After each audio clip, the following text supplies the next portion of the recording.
존경하는 국민 여러분, 그리고 사랑하는 국민의힘 당원 동지 여러분, 저희는 오늘 지방선거 참패라는 처참한 성적표를 받아들고도 반성과 쇄신 대신 버티기와 눈가림으로 일관하는 장동혁 대표의 퇴진을 촉구하기 위해 이 자리에 섰습니다.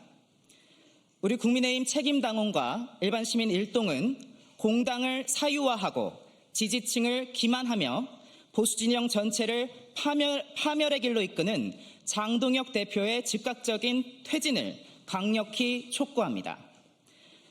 정당의 지도자는 국익과 국민을 최우선으로 삼고 일관된 가치와 책임감을 보여야 합니다. 그러나 현 장동혁 대표의 리더십은 오직 개인의 정치적 생존과 대권 야망을 위해 대의 명분을 소비하는 이기적 위선과 원칙 없는 기회주의의 결정체일 뿐입니다. 이에 우리는 당의 중심을 잡고 민심을 대변해야 할 선출직 최고위원단에게 당원과 시민들의 준엄한 뜻을 전달하고자 합니다. 장동혁 대표가 더 이상 당을 이끌어서는 안 되는 이유, 이른바 장동혁 퇴진 5대 사유를 밝히며 장동혁 대표 퇴진 촉구 서명운동에 돌입합니다. 첫째, 장동혁 대표는 우리 당을 국민을 기만하는 가짜 약장수식 선동정당으로 전락시켰습니다. 판사 출신의 지식인으로서 누구보다 진실과 법치를 잘 알고 있음에도 장 대표는 자신의 자리가 위태로워질 때마다 부정선거론, 계엄 및 탄핵 이슈에 편승했습니다. 광장에서는 계엄 세력의 정서에 편승하다가도 다른 행사에서는 계엄 해제 찬성을 자신의 공치사로 포장하는 등 시시각각 얼굴을 바꾸며 당원과 국민을 농락하고 있습니다.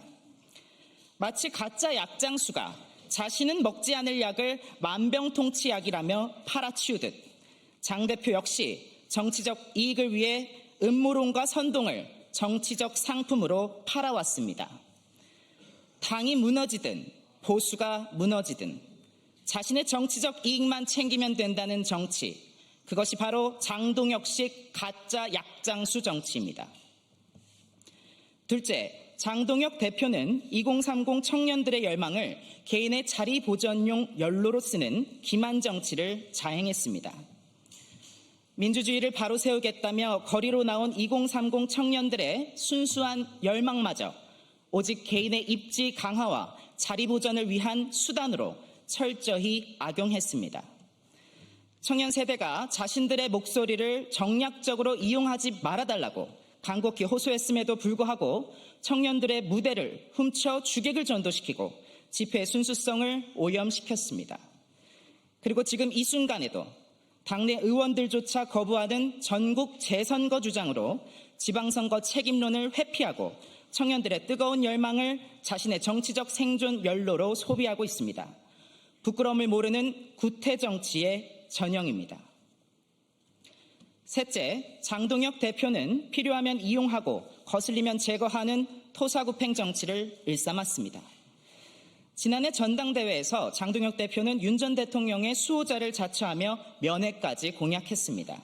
하지만 김계리 변호사의 지적대로 장 대표는 장소 변경 신청이 한 차례 받아들여지지 않자 조용히 일반 접견으로 때웠습니다. 장동혁 대표에게 중요한 것은 사람도 신념도 아니라 필요였습니다. 장동혁 대표는 윤석열이라는 이름을 전당대회용 정치 수단으로 활용한 것입니다. 반면 한동훈 전 대표에 대해서는 당내 우려와 만류에도 불구하고 제명이라는 최고 수위의 무리한 징계를 밀어붙였습니다. 통합과 공존의 길보다 정적 제거의 길을 택했습니다.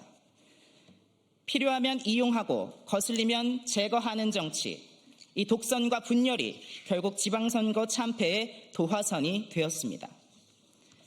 넷째, 장동혁 대표는 건전한 쓴소리를 조리돌림하고 입을 막는 반민주적 협박 정치를 구축했습니다. 당의 정상화를 위한 당내 소신과 쓴소리를 내부 총질로 몰아세우며 강성 팬덤의 조리돌림 무기로 활용하고 있습니다. 당 중진 의원을 향한 당대표 비서실장의 막말은 물론이고 당의 어른인 상임 고문단을 향한 당 대변인의 막장 하극상이나 공당의 외신 대변인이 당을 대변하기보다 장동혁 개인 대변인 노릇을 하는 작태에 대해서도 철저히 방조하며 당의 기강을 무너뜨렸습니다. 이러한 행태는 장 대표의 팬클럽에 의해 재생산되고 있습니다. 선거를 불과 2달 앞두고 진행된 8박 10일 미국 출장을 비판한 평당원을 향해 장동혁 팬클럽은 윤리위 징계를 청구했습니다. 나아가 장동혁 대표 퇴진을 촉구한 현역 의원과 최고위원들에게도 무차별적 징계 요청서를 남발하고 있습니다. 비판은 징계의 대상이 아닙니다. 이견은 숙청의 대상이 아닙니다. 민주정당에서 다른 목소리는 제거의 대상이 아니라 토론의 대상이어야 합니다.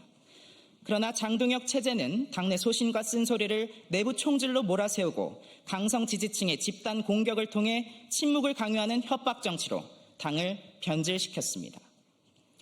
다섯째, 장동혁 대표는 지방선거 참패라는 성적표를 받고도 자리에 연연하는 안면몰수 정치로 일관하고 있습니다.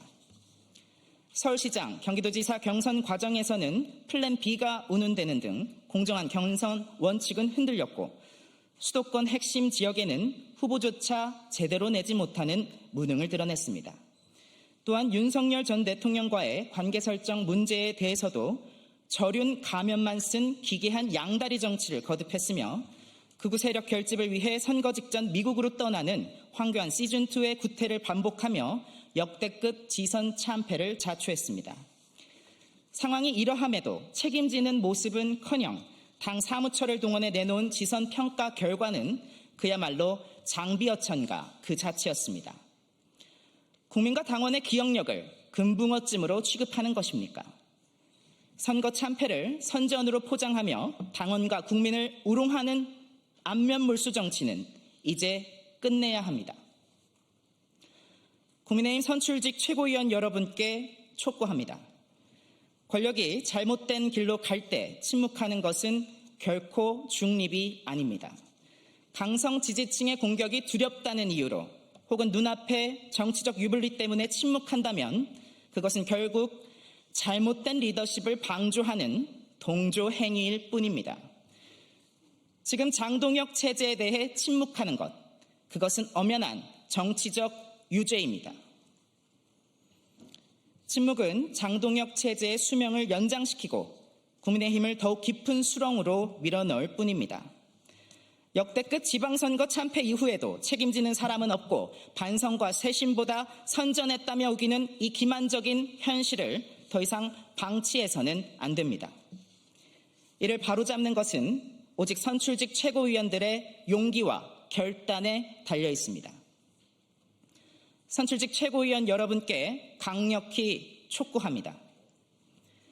즉각 당원과 시민들의 준엄한 뜻을 받들어 장동혁 체제를 종식하고 당 정상화의 길에 앞장서 주십시오. 자신의 세력 확장을 위해 대의를 이용하는 소인배 정치가 아니라 당과 나라를 위해 힘을 모으는 진짜 정치로 돌아가야 합니다. 만약 최고위원단마저 시간이 지나면 잊히겠지라며 이 기만의 정치를 묵인한다면 최고위원단 역시 당을 파멸로 이끈 역사적 책임에서 자유로울 수 없을 것입니다.